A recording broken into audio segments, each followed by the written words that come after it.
Мен токой чарбасы боюнча, мына токой чарбасынын адистеринде байкуш эгерлер өмүр бою жүрүшөт, ушулардын айлыгын да карайлы. Технический оснащениясын аларга деген мына форма алып бериш керек, ат алып бериш керек, мылтык сылтыгын алып бериш керек. Токойдун баарын кыйып атабыз деп кыйкырып атабыз. Ичине зарплатасын көтөрүп коюшубуз керек. Ушул жагында карайлычы. Булар бизди коргоп бербесе ким коргойт эртең? Токойду булар коргойт. Токой жок болсо эртең эрозия болот, жан жабайт. Мунун баарын айтып түшүндүрүп кереги жок да. Сел жүрөт.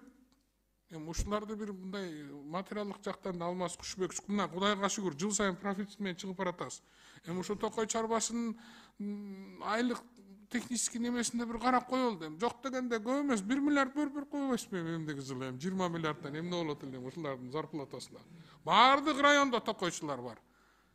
Бирдеме болсо байкуштарга суу жок, токойдун баары жайыт майт деп атабыз. Ушунда бир карап койсоңуздар өтүнүч. Анан акыр кайта турган